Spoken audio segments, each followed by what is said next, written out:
Mwanasiasa nguli mzoefu na muda mrefu kwenye siasa za upinzani nchini Tanzania, ambaye amewahi kukiongoza kwa miaka mingi zaidi chama kikubwa cha upinzani kuliko vingine nchini Tanzania, akiwa kama mwenyekiti wa Chama cha Demokrasia na Maendeleo Chadema, Freeman Mbowe, lakini pia aliwahi kuwa mbunge wa jimbo la Hai kule Kilimanjaro, na vile amewahi gombaniaga urais wa Jamhuri ya Muungano wa Tanzania kipindi cha Kikwete.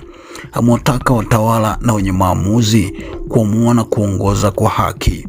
Mbowe ameibuka na kutamka hayo Aprili 23, 2026, ambapo ni siku pia taifa la Tanzania lilipopokea ripoti ya matukio ya uvunjifu wa amani toka kwa tume iliyotolewa na Rais Samia chini ya Jaji Chande. Kwa ambaye ni mara yako ya kwanza kututizama, tafadhali ni kusibonyeze maneno mekundu subscribe kisha alama ya kengele ili usionapitwa na taarifa zetu.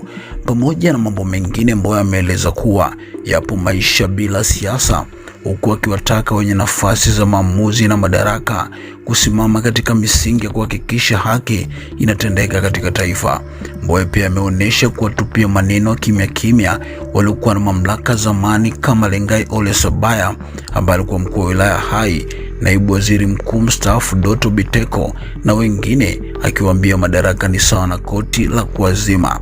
Freeman Mbowe ameibuka na kusema hayo Aprili 23, 2026 katika kijiji cha Uduru, kata Machame Kaskazini, wilaya Hai, wakati aliposhiriki mazishi ya Ansari Elinikyo Mafue ambaye ni mama wa mbunge wa sasa wa jimbo la Hai Saashisha Mafue, na kutoa salamu za rambirambi, ambapo alionyesha kufurahishwa na kumwona aliyewahi kuwa mkuu wa wilaya Hai Lengai Ole Sabaya kufika pia msibani hapo. Ikumbukwe kule nyuma Sabaya akiwa mkuu wa wilaya Hai, Mbowe aliwahi kudai ndiye aliyepewaga kazi ya kumbana na kumzuia kila kona, hata alipotaka tu kuongea na wananchi au kusalimiana na wanafunzi wa Hai, ambapo Mbowe alikuwa ni mbunge wa hapo.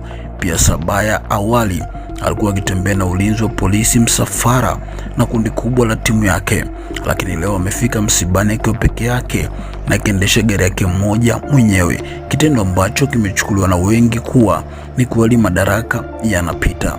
Tuende tukamsikilize Freeman Mbowe kisha tuachie maoni yako hapa chini. Hii ni Mseto Media. Kwa mimi kwa kweli nilikuwa niko safari na nililazimika kurudi kwa sababu mbili.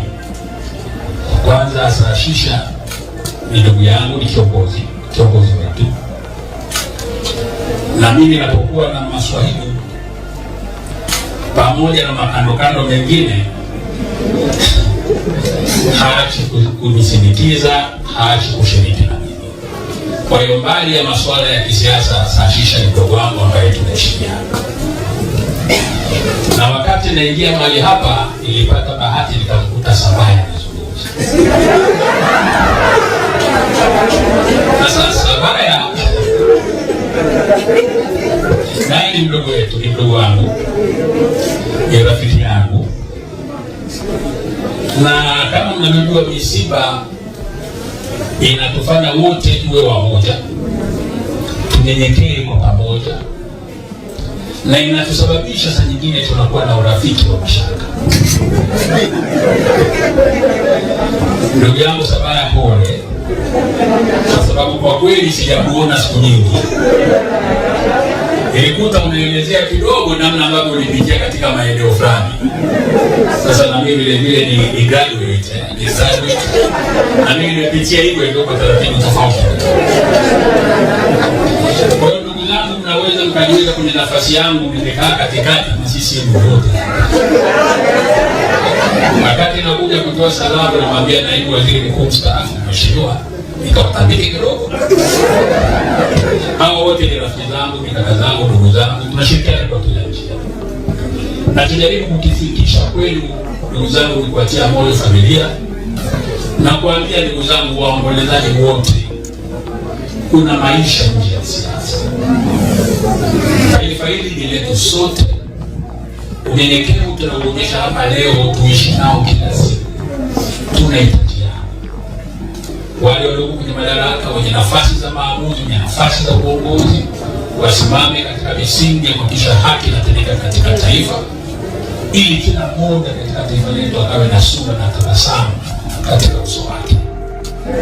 Sasa nikisema nafikiri nasema uongo mdogo, lakini Sabaya tumeshamsamehe kabisa watu wao.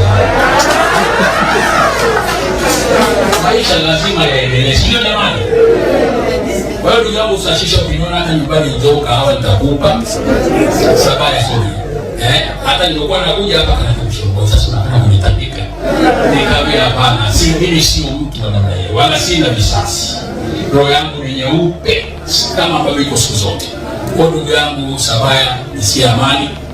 Mimi nimeshakuombea amani kwa watu wa high school nyingi sana.